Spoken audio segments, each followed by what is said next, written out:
just so you're aware of that. And we appreciate all of you keeping muted. You guys are experts at being online, I can tell, because everyone's quiet as a mouse already. So we're so excited to have you here today with us for the Women in GIS virtual discussion, A Nonlinear Career Path, What I've Learned So Far, featuring Miss Emma Hall. This event will be recorded and shared on the Women in GIS YouTube channel. A bit of housekeeping here in the beginning. I'm going to be one of the hosts, Dr. Sheila Steinberg, along with Miss Carly Fitzgerald. Our featured speaker is Miss Emma Hall. We've allotted some time at the end for questions and answers, so if you don't mind putting in your questions as we get to the question and answer part, and we'd like to provide a little bit of information of who we are. So we've got Carly Fitzgerald, is a GIS professional from Florida, and she serves on the board of directors for Women in GIS as the Professional Development Committee lead. So, hi, everybody. hi, Carly. Right. Hi, Carly. Hi. Dr. Sheila Steinberg is a faculty president, chair of the GIS committee, and professor of GIS and social and environmental science at Brandman University. Emma Hall is an experienced GIS professional who has worked in the public, private, and academic sectors in consulting, teaching, and research-based roles. Emma is an environmental advocate whose beliefs have strongly shaped the type of GIS work that has led her to this point. Today, she is discussing with us her career, how it did not always follow a linear path, and the lessons she has learned along the way. The agenda for today shows 4 different topics we plan to cover, from volunteering to finding your passion. Women in GIS, really quickly, it's an international, professional, and social advocacy group of women and allies, all genders are welcome, that are banding together to support and encourage each other. Our aim is to help women start and navigate their geospatial careers. Our aim is to serve as a safe place for women from all geospatial fields to work towards overcoming things such as job discrimination, lower pay, professional isolation, and other common barriers women might face. We regularly host a lot of different types of events, just like the one that you're in right now. One of our next upcoming events is called Meet Your Mentor, and it's hosted by the Mentorship Committee. And that is coming up February 15th this year. And it's a way to meet potential mentors that could help you out along your career. So with all of those formalities out of the way, Sheila and Emma, would you like to get this started? Sure thing. Sounds good, Carly. So we'll begin with a question for Emma. Emma, when we started meeting to discuss our interaction today, your presentation and plan for this event, how did you come up with the subjects that we're going to be talking about today? Right, yeah. So I immediately thought back to my younger self, having just graduated, and I tried to tailor it towards what I would tell her if I had a chance to meet her for a coffee today. And then I thought about who might be in the audience today. And I just wanted to say, regardless of where you are in your career, whether you're still studying or you're recently graduated or you're a seasoned professional, I think we all bring something new and unique to what we do, and therefore none of our experiences are quite the same. So, and I just wanted to thank you, Sheila and Carly and the Women in GIS for the online platform that you've created for us today. And I hope that by us sharing our experiences in this way that we can help and support one another regardless of our spatial location. Great. Thank you so much. So we're going to begin here with some poll questions. And the first question is, have you ever participated in any voluntary work? So there's a bunch of options, yes, no, I hope to in the future.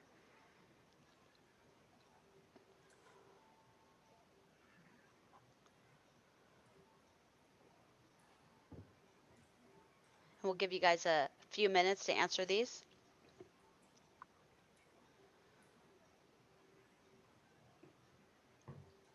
So we have quite a few people here. We have 67 people on the call, so that's on the meeting, so that's good. It looks like close to that many has voted so far, 55 of 64. Right. Should we close it? It looks like 85. Yeah, we'll give it a few more Yeah, we'll give it a little bit more. If you know of anybody who perhaps was here earlier and then missed it, please feel free to reach out to them and let them know that we're meeting now. We know there were a few people who came in a little bit about an hour ago. So thank you for taking the poll, and we're going to go ahead and be closing the poll. And looks like, have you ever participated in voluntary work? Looks like 82% of our population has. 2% says no, but 16% say they'd hope to in the future. So I think that's a really interesting observation.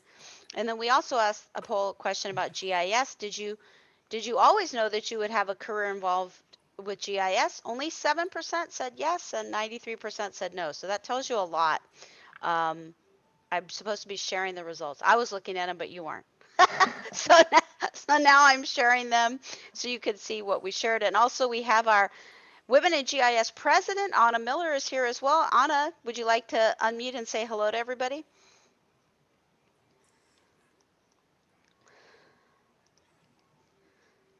All right. She Go might be ahead. working right now. She might be working. Yeah. Okay, great. So let's go ahead and continue. You're up, Carly. Sure. It's really interesting. We put up that first poll question about volunteering because one of the first things that I know Emma would like to talk about is volunteering. So Emma, what lessons have you learned about volunteering during your career so far? Well, lots. I think it's invaluable for the people that haven't before or hope to in future. I just wanted to say how much it's helped my own career. It seems like, well, not a pointless thing, but obviously your most important thing when you're working is the paid work, right? But what I found over the years is that the voluntary side of things has actually pushed me in a direction towards conservation and environmental side of GIS that I do today. So get in early if you can, start as early as you can, whatever you can do, whether it's local work or helping out a friend, just doing some work for free. It'll help build your skills and hopefully you meet new people and find new opportunities along the way. Thank you. Well, what can you tell us about your first volunteer experience and how it benefited you? I think this was my first one. On the left photo that you see under local, that was some pond restoration that I did. I just moved into the Cotswolds and I didn't know anyone. So I had one day a year put aside from my job at the time, and I chose sort of conservation-based volunteering, and we restored a pond near Stroud, and somehow made it onto the cover of their company pamphlet for the next year, but that's by the by. It was really fun. Got stuck into why we were even restoring the pond in the first place. I learned a new location to go and walk and hike, and I met some friends and just was able to get to know the local area. So that was great. After that first experience, what did you do next? How did you continue volunteering? Yeah, I think so. After that, I realized that it was, you realize something's a thing and you're like, I can actually volunteer. So I started to do more volunteering work locally still. So I was a community volunteer at the local wildlife trust. I helped build some steps to make some local woodland more accessible. And then I was volunteering in the Green Party by becoming one of those annoying people that knocks on your door before an election. And then I think my big breakthrough volunteer moment was when I applied to become an assistant warden on Skomer Island. And if you don't know where that is a small island off the west coast of Wales in the United Kingdom. And it's uninhabited by humans, but it has the largest breeding population of Manx shearwaters, and I think the second largest breeding of puffins, if you might have heard of puffins. And that was just an incredible experience for me, something I believe is possibly a once in a lifetime thing. I got to hold baby chick there, as you can see in the middle photo, and yeah, definitely spurred on my passion for conservation. That's really cool. And that picture, that little chick is adorable. They bite. They do bite though. They bite. Yeah. That's good to know. Yeah. They look cute, but they bite. Yeah. Are you still volunteering? And your time in a more permanent position, or how are you involving volunteer work now? Yeah, so I think due to COVID, I can't get back on the island to SCOMA just yet, but I definitely will in future. But that was only a week-long stint. I've started more recently a more permanent role, so I'm now a GIS volunteer at Map Action. And if you haven't heard of that, they're a great charity out of the UK, but they're global in reach.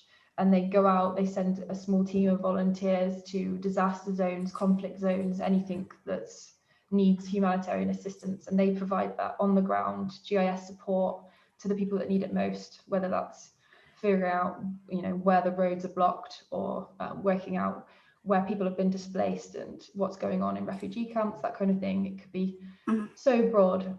So I've not been out on a deployment yet, but I've gotten stuck into the training over the last few months, and that's been really fun and so rewarding already. And that was through which organization? Map Action. But if you are at home and figured you want to do something just from the desktop, the one thing I'd say is, if you haven't heard of it, a side shop for Map Action is another charity called missingmaps.org, and you can actually, using your GIS skills, you get given a tile, and you can digitize that area of the world that's either changed due to some sort of landscape event, or it might just be a really remote part of region where housing has just popped up somewhere, or it helps people like Humanitarian OpenStreetMap and Medicine Sans Frontières, that kind of charities that need that mapping work in remote areas. I know I've participated with some of those, and it's great for when you need a break from what you're doing sometimes, to sit down and look at these aerial tiles of different areas. And, some of them are so simple, you just click a yes or no if there's structures in it, so that they could focus on that area with their work. And later. It's really interesting. Yeah, so get involved with that. Someone's just put something in the chat, actually, if you want to see. Okay. Great. Yeah, someone was asking if you could put some of these opportunities in the chat. Yes. Okay. Great. So let's see. And there was also a question about volunteering. I think that we'll double back to that. I have it written down at the end. So we'll come back to that. We're not skipping over it, I promise. I believe our next thing was a poll question, which we kind of already participated in, but it was, did you always know you would have a career involved in GIS? And it was an overwhelming majority said no, and that's really telling.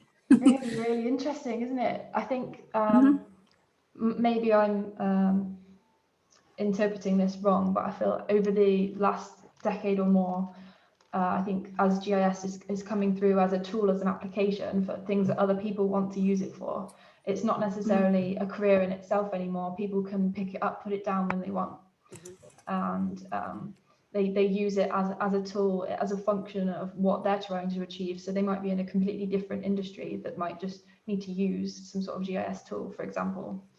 Now with all the COVID stuff, we're mapping COVID. Right. So yeah. Great. And so, sorry, go ahead. Go ahead. I was going to say, Sheila, go ahead with the next section. Thank you. So, thinking about job hunting, we do have a question for you here. What have you learned while job hunting within the GIS industry? Any things that you'd like to share with us?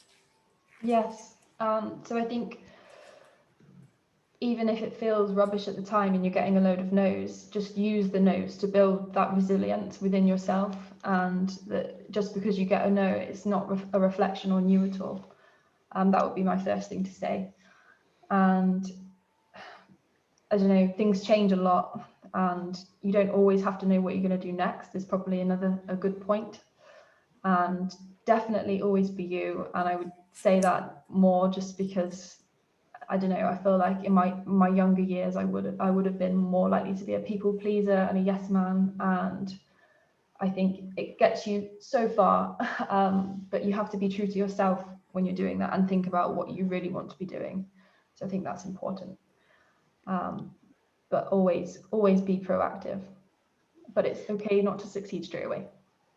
And so, Emma, can you expand on the always being proactive? Because I'm not sure in concept we know what that means, but in like the nuts and bolts of it, can you tell us a little bit more about what that means to be proactive? Yeah, sure.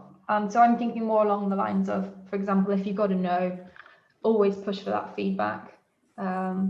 Even if you don't get a reply, at least you've made that effort to try and get a reply. You'll learn not to take it personally soon enough. And if you are lucky enough to get feedback, you can use that to then adapt your applications for next time, change your CV up a little bit.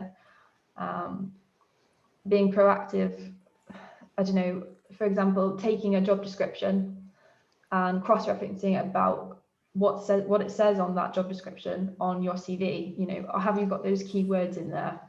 Is there anything specific that they're looking for that you've not mentioned that you know you can do? And use the gaps that you see in those job roles to then focus your CPD goals. So if, for example, for me, a big weakness of mine has always been programming. So I've always vowed to learn more Python, and I am doing it a bit more now, but I've definitely shied away from it so far in my career. And that's fine, but you just got to be aware of that and own it. Yeah, that's great. Can we go back for a second, Carly? There was one more thing I was going to ask her about. Thanks. Mhm. So when you say always be you, what does that mean? I think it's just incredibly important in your working life to always be yourself, because you're spending so much of your time doing that job in that role. And I think that it's just so incredibly important for your own happiness and sanity and mental health more than anything. If they don't like you, then that's okay. It says more about them than it does you. So just never change for a job, not a person, and definitely not a company. That's great. That's really, really solid advice. So thank you. Yeah, next slide is great. Thanks. So here we see an interesting graphic. And Emma, do you mind telling us what this is? Yeah, so this isn't actually, it's a made up laptop, but it's actually a print screen of my job application list from when I was made redundant. And I wanted to put this in and just break down the stigma of people getting made redundant. I never thought that in my mid-20s I would be made redundant, because I thought I was really good at my job. And I was, and I am. I was still made redundant. So yeah, never take it personally if that happens to you. And I hope that by admitting that this happened to me, it may normalize it a bit more for other people. It shouldn't have such a social or professional stigma attached to it. It definitely doesn't reflect on you, let alone your GIS ability. And when we're talking about being made redundant, for those of us in America, what if you were going to translate that into other language, what would that mean?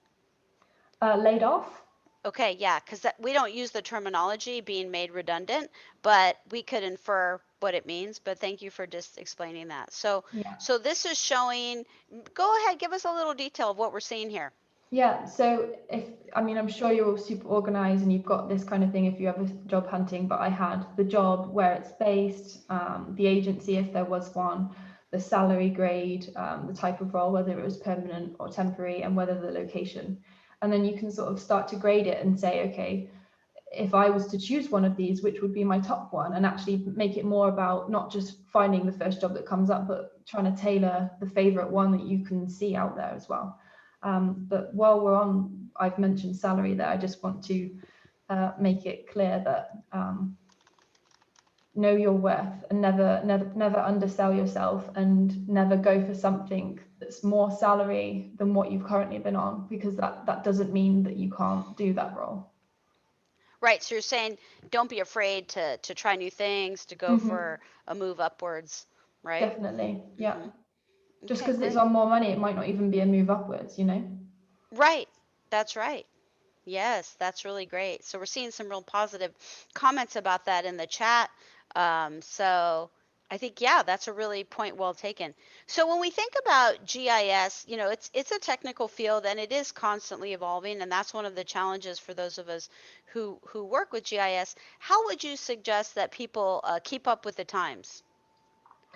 Yeah, I think for me, what I tend to do is trawl the odd job out for. In fact, I have GISC Mail, which probably is a UK-based thing. So for anyone in the UK, I subscribe to GISC, and they have job roles that people can post to. So I'll get the odd email.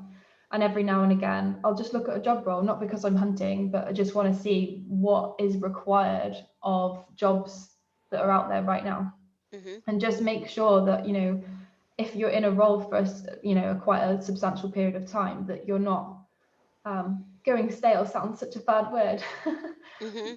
But you're still staying up to date, and you can again use that to inform where you want to go with your CPD and whether you want to apply to ask for some training in a particular area, and almost use it as a way to just look at trends within the industry. I think it's a good thing to do, and I would definitely say do it if you don't already.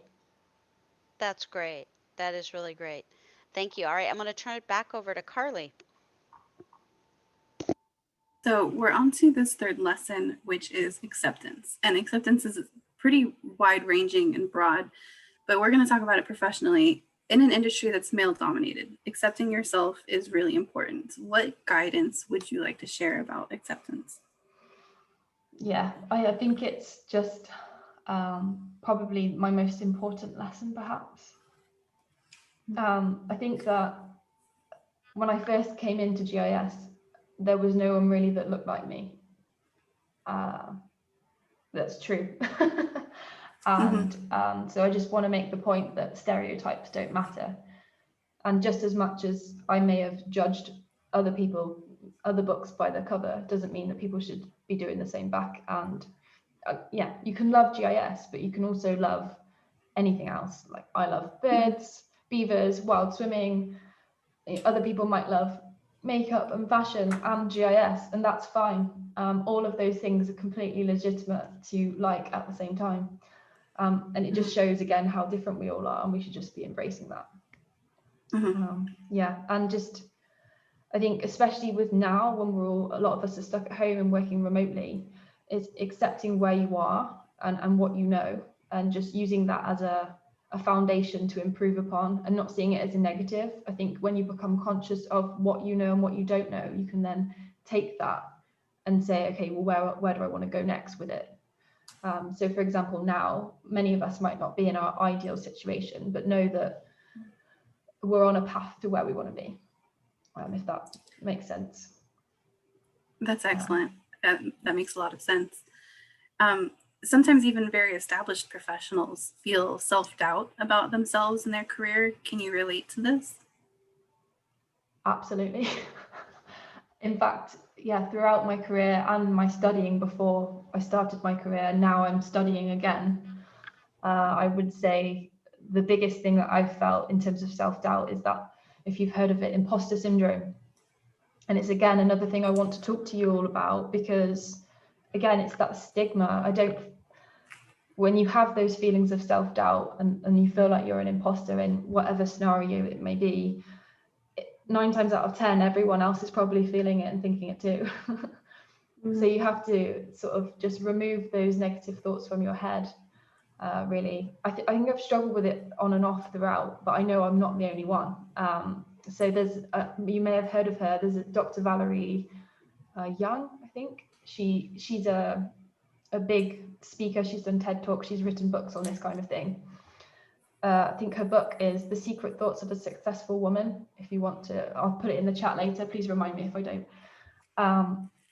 She mentioned in one of her podcasts that I listened to once, up to 82% of CEOs in this UK study showed feelings of self-doubt and feeling like they didn't belong in the role, or whether they felt that they were out of their depth.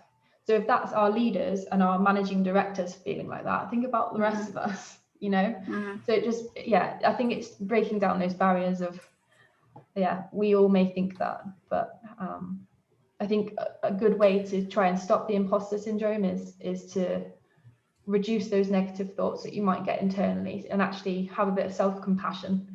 And I've got a really negative person that sits on my shoulder and is really mean to me, which is good when I'm out running. It makes me run a bit further, but for the rest of the time, it's probably not that helpful. And other studies have shown that your internal thoughts, if you're more kind to yourself when you talk to yourself in your head, you've generally got less stress and anxiety and imposter syndrome symptoms.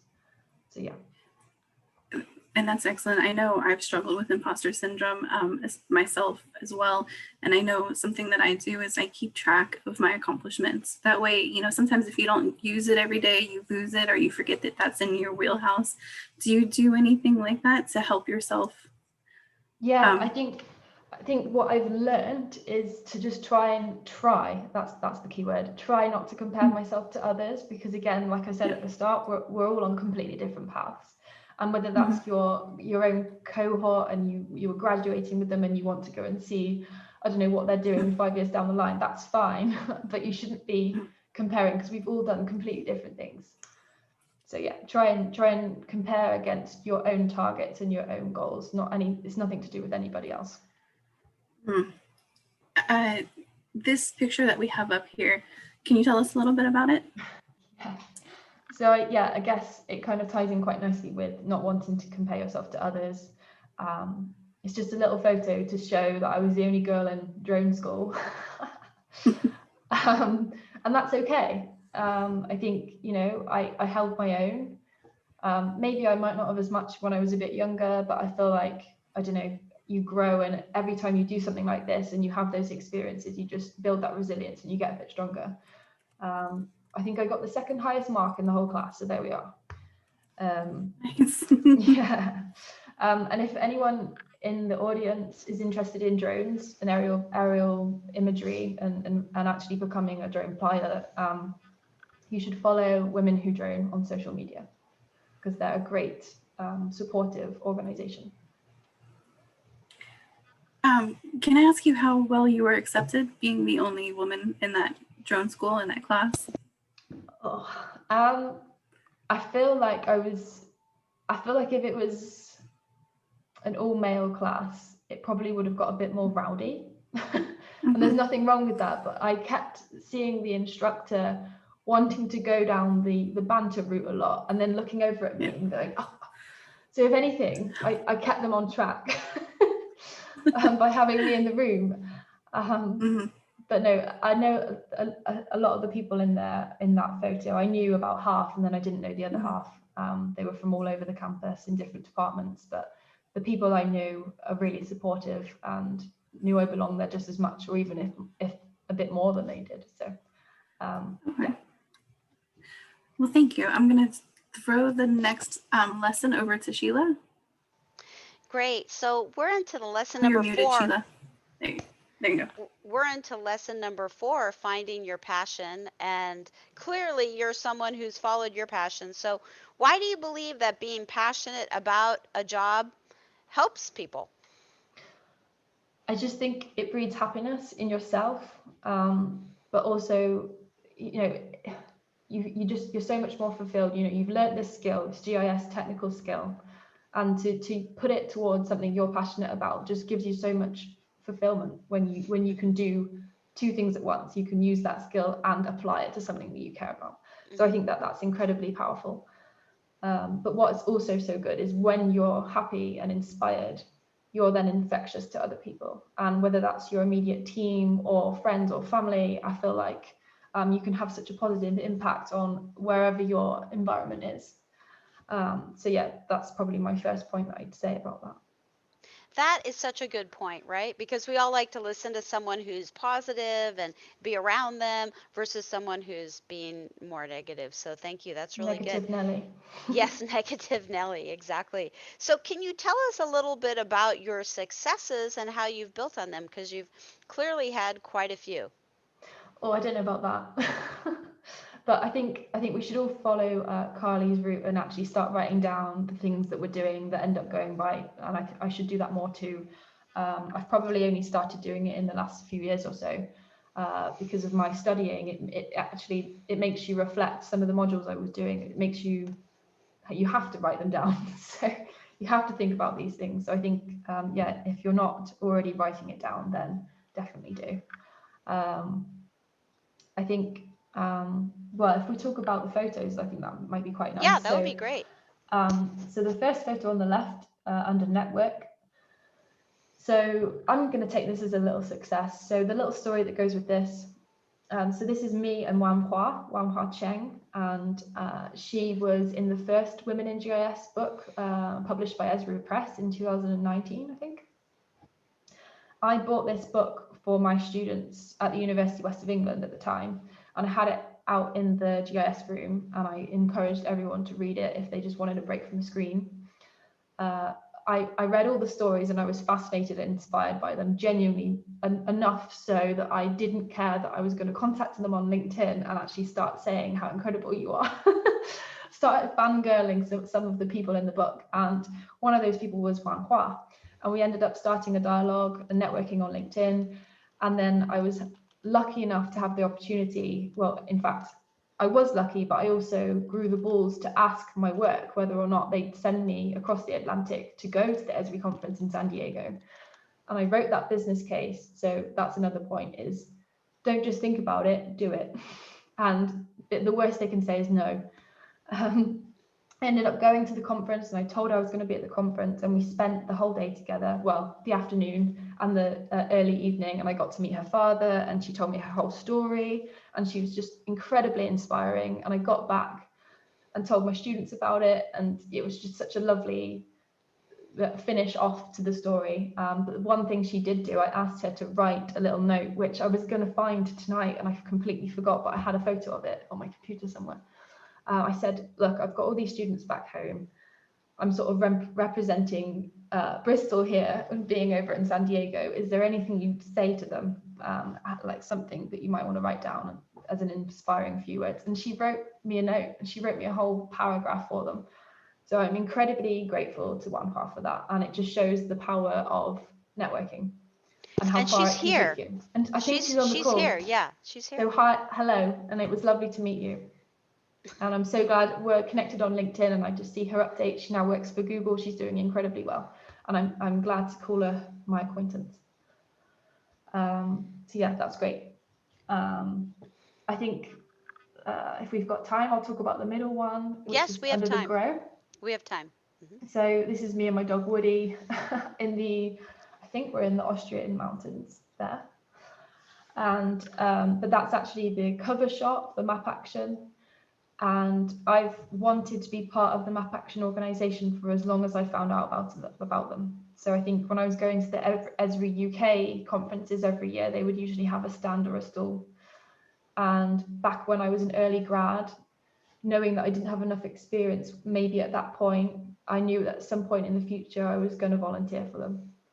And somehow, over the last 10 years or so, that's actually become a reality. So I just wanted to say to anyone who has some idea or a goal or a dream in mind, is it can happen. You've just got to work damn hard and keep networking and keep building, growing, getting your experience in to the point where suddenly it clicks. And I applied and got in first time last year. So, and that was even through COVID. So yeah, that was great. And I'm really proud of myself for that. That's great. That's really great. The last one is the succeed part, and there's quite a funny story attached to this if we've got time. Yeah. So when I was studying last year, because I had a big chunk of time in industry, and then I went back into research. So I'm kind of in academia now. But while I was doing my master's, I submitted a research poster to the Esri conference, which was held online due to COVID last summer. And so the previous year, I was walking around the map gallery wondering who these people were, and how great they are that they've submitted a map, and how confident they must be to have been able to enter, and they must be in a completely different league to me. And maybe I'll get there one day, kind of thing. Just all these internal thoughts and self-doubt again in my head. But then the next year it was online, so it somehow gave me a bit more confidence to be like, okay, I'll put in an application. So I submitted my research poster. The research poster I actually did in quite a short space of time, and I'm pretty sure I had COVID at the time I was writing it. So it's not actually my best piece of work or my finest hour in general. But anyway, it won the communicating science category at the Esri User Conference last year. So, I mean, tap on the shoulder. Mhm. Yeah, so kind of where I'm going with that is, don't be afraid to enter these kinds of things. Oh, there's the poster that won. That's great. And it's probably a little bit, there's too much writing there. Sorry, you probably can't read it, but I'm happy to talk you through it, maybe afterwards if you've got a bit of time. But yeah, the succeed part, the last photo, was just more about don't be afraid to try. You know, if I didn't enter that competition, there's no chance of winning it. Right. And you don't enter to win these things. It was just to put yourself out there and try things out, try new things like that. And there's literally no reason other than yourself that would stop you from doing that. Mhm. And we have a little time if you want to share anything about your poster with us. Yeah, Is there so anything you would like to tell us about it? Yeah, so I could get into slightly more specifics of what the poster was about. It's kind of what I spent all of last year doing in terms of my research. So my research was in conservation, but I definitely wanted to have a GIS tinge to it because that was the thing that I went into research most confident about. I was really scared about academia because, well, it's scary, and I'd been in industry for so long. And it's really funny because I hear about colleagues who've been at academia the whole time and they say the industry is really scary. So I think it's just, you know what you know and you get used to what you know. But yeah, so my poster was about rewilding the city. And I think that's a really topical conversation to be having. And I'm hopefully writing a couple of manuscripts that, fingers crossed, might get published this year. That kind of the focus of what this poster was trying to portray. Rewilding the city in the sense that we as humans have completely taken over the planet. And a lot of us live in cities, and we've got major urbanization issues, and that's affecting wildlife and habitat. So we're degrading habitat, or if not destroying it, at quite alarming rates. And so my research was trying to look at ways to readdress that balance and trying to coexist with nature in cities, not just for the wildlife, but for us and our mental health, and just the bringing back that disconnect that a lot of us may feel with nature, and just realizing it is around us even if you do live in a city. So I looked at 3 different things, and I used a tool, you may have heard of it, a circuitscape, where it's looking at functional connectivity across a landscape. But of course, I was using it in a city environment, so it was a bit more novel, I guess. So I looked at street lights and the impact that street lighting has on nocturnal wildlife connectivity, for example, bats and other nighttime predators.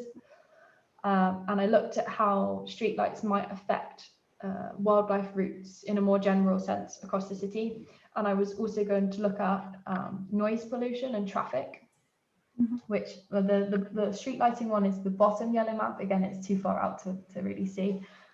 Maybe I'll put the link into where it is online later. Please remind me again, because my memories, I'm like a sieve right now. And the other thing was bus stops. And I wanted to look at bus stops because there was a city in the Netherlands that have recently put green roofs on all of their bus stops, all 400 of them around the city. And I wanted to see how that affected local wildlife populations and their connectivity around the city. But also something for us, you stood at the bus stop, and if a bee or a pollinator or even a bird landed nearby, I think it just cheers your day up, doesn't it? It's that tiny little encounter that you could have that just means such a lot, especially when you live in the city and sometimes you might not have access to green space all of the time. So I looked at those 3 and combined them into this big landscape connectivity model across my hometown, Bristol. And that's what the kind of final blurry one was, on the far right hand side. So the lighter areas were areas of higher connectivity, and then the green blobs are where I was looking at connecting between. So I was focusing on terrestrial wildlife and looking at woodland habitats as the core areas in which wildlife was potentially moving between. So yeah, that was kind of the idea of the poster. and my research, which I'm kind of trying to wrap up now because I've started other stuff. But yeah, still writing about it and hoping to get it published soon. That's great. So thank you so much. Very, very interesting, and congratulations also on winning that award. Very prestigious. I'm going to turn it back to Carly Kritzer. Take it away, Carly. Well, I just wanted to, while we're on this Q&A page, if anybody has any questions, to type it into the comments, and we'll start doing those Q&A questions and asking Emma what you have here for questions. But I just kind of wanted to do a wrap up. You know, a lot of the things that Emma talked about was finding your passion, you know, the imposter syndrome, and believing in yourself, and being confident in yourself and trusting yourself. And she even showed us with, you know, that project that she was working on and her success. She was able to marry up things that she was passionate about with her work. And it's not thinking of GIS as your 9 to 5. It's your passion. It's your career. It's what you take to heart and what you work on every day. And when you consider it like that, it's a lot more enjoyable, and you get a lot more out of it. And it's easier to find things because you enjoy it. You enjoy your time. Yeah. I know that we had a question earlier about volunteering. Yeah, it seems like we have a couple. Yeah, I have it. Yeah.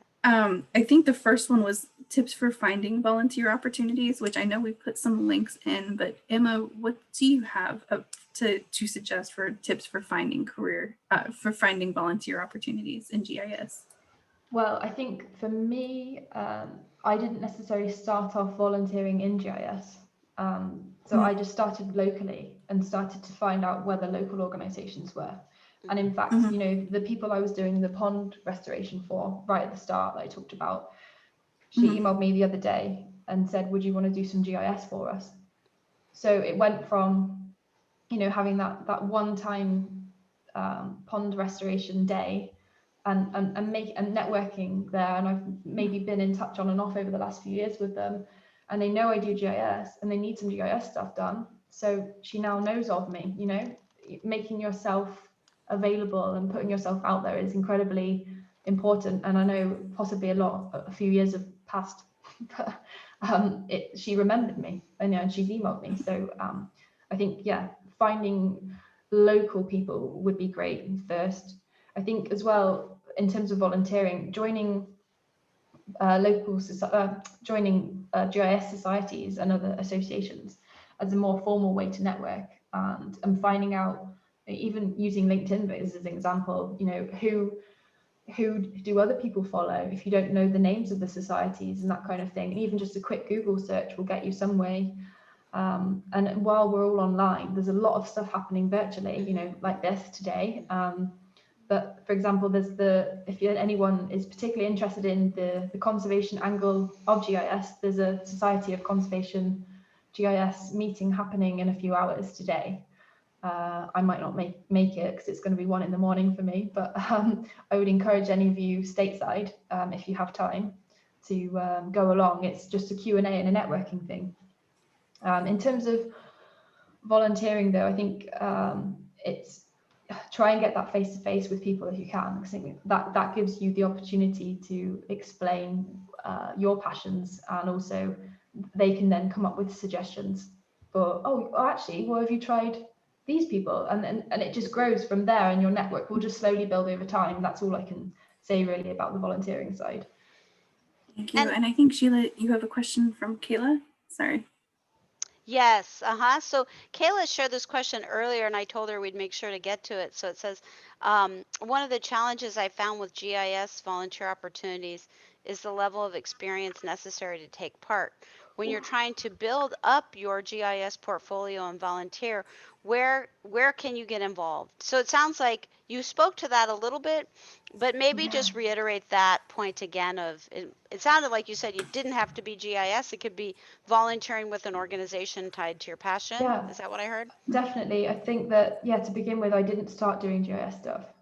It was more the conservation and local volunteering that got me into it. I think the GIS stuff came after, but if you can prove that you have volunteered just more generally, I think that would be strong on your CV anyway. And if you can bring that into other passions of yours, you can say that, you know, I do this and this because I like doing both. but it's really frustrating I mean, I remember feeling incredibly frustrated in the early start of my career when I didn't have any voluntary experience, any internships. I didn't do any of that through university. And it took me a good 25 plus applications to get my first job. And I think it's incredibly frustrating to hear that someone has said that you can't even get GIS volunteer experience without having that experience. It's that vicious circle of the beginnings of it.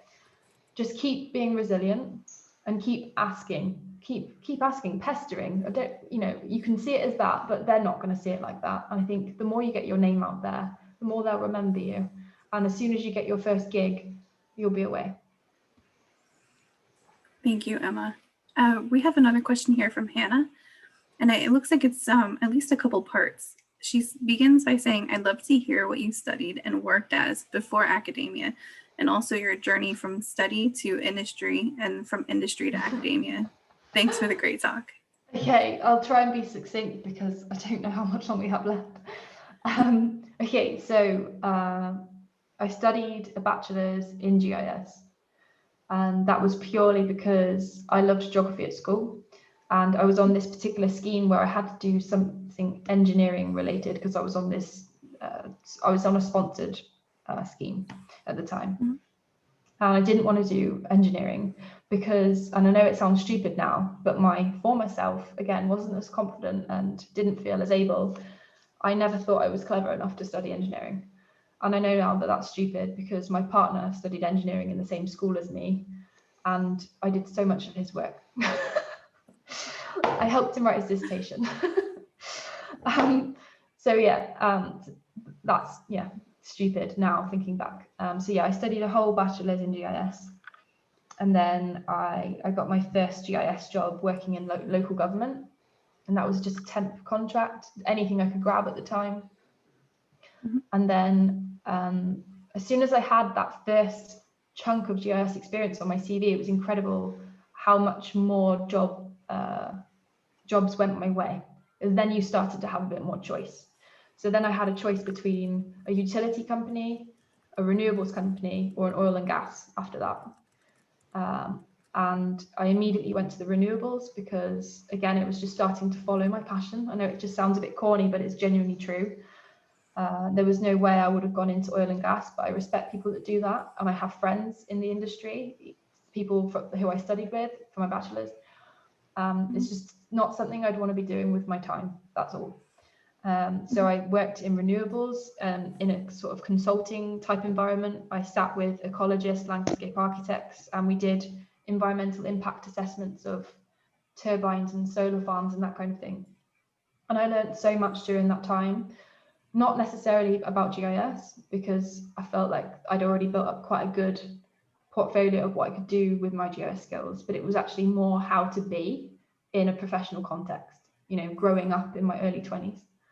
And I made real great colleagues in that place. And then it's just funny because when I first left my bachelor's, I said I'd never go back to academia, and I was quite certain of that I never ever wanted to write a dissertation ever again. And then a few years went by, and I just got this real urge to want to go back.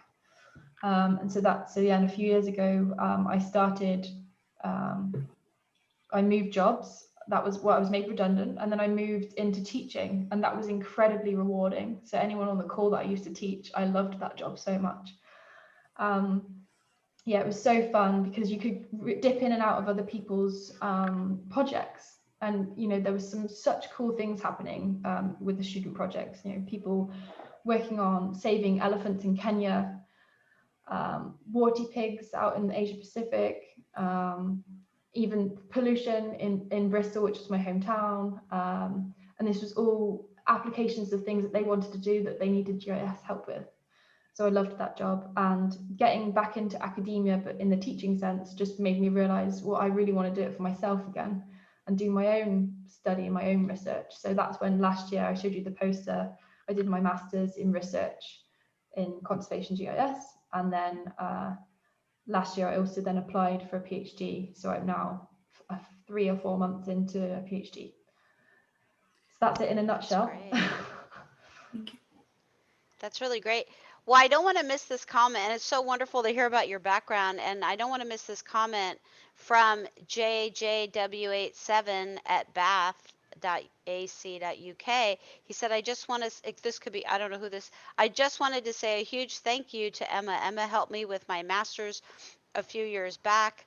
And I would not have been able to complete my master's if she hadn't helped out. It's so lovely to hear about what you've been up to, Emma, which is of course such fantastic things. I'm so pleased and thrilled for your nonlinear career. You are a true inspiration. So I just wanted to read that out to you because I wasn't sure, given that you're talking, that you might have, that I wasn't sure if you saw that in the chat. No, I So didn't see that, and I've just clicked on the chat and I've just seen that that's Jen Weston. Oh my goodness, hi Jen, thank you so much. Your words are so lovely. Ah, There really was sweet. another one in here by Erica that wanted to echo Emma's thoughts, at keeping at it no matter what, and that rejections and failures don't reflect who you are. And it's a perfect takeaway and lesson from this presentation. Absolutely, Erica. yeah. And following up, Anna Miller, I don't know, are you able to unmute?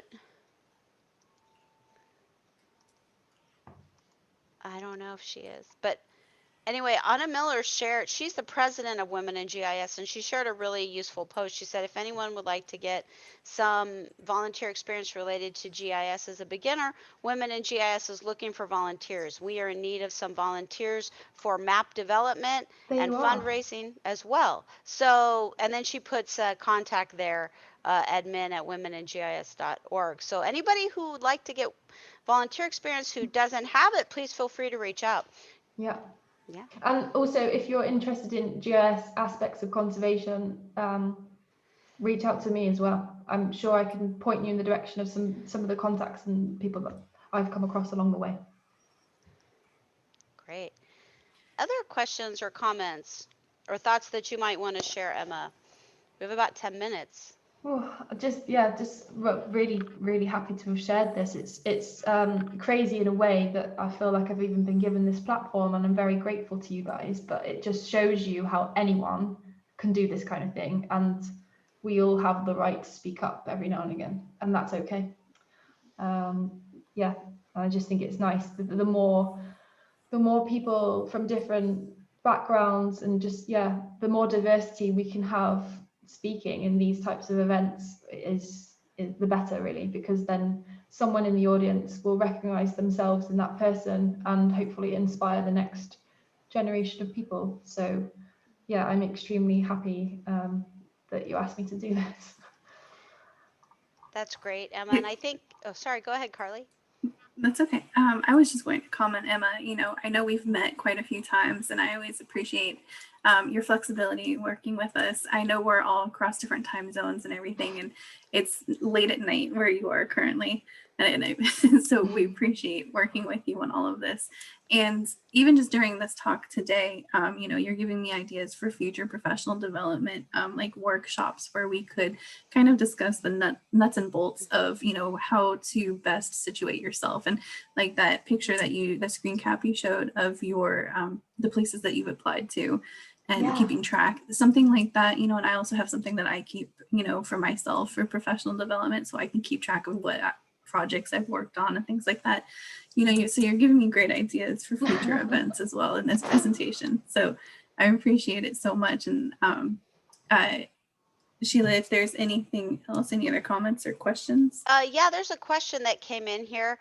It says, this has been so inspiring, Emma. I stepped into Emma's teaching role when she left. Everyone still talks about her hard work and passion.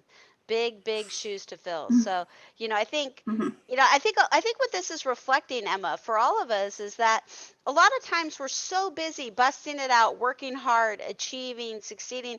We don't often stop to smell the roses, right? And enjoy the successes.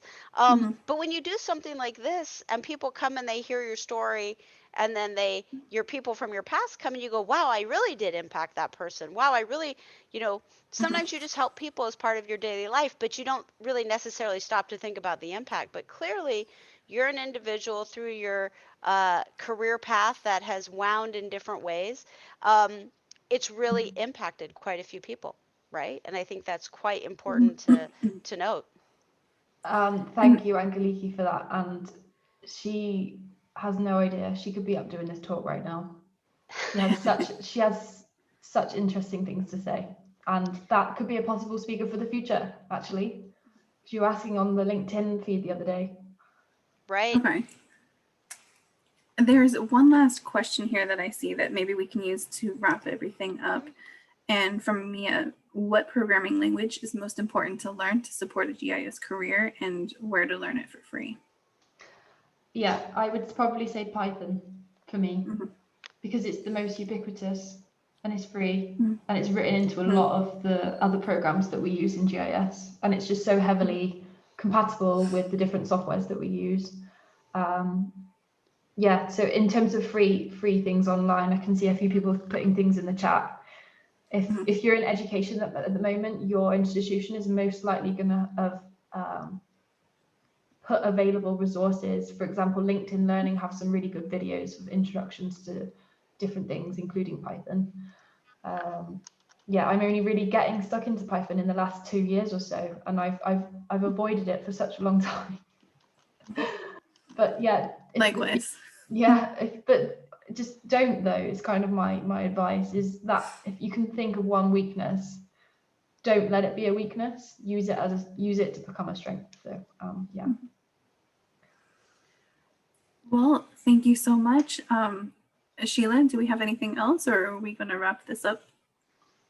I think we're good. I think I want to thank all of our participants for taking time out of their day to come and attend. And, you know, we are always looking for new ideas from our audience. So if you have ideas of things we should talk about in the future, please feel free to put those in the chat, or reach out to Carly or Sheila or Emma with any ideas you have for the future, because we would definitely consider it and take it seriously. So thank you, everybody.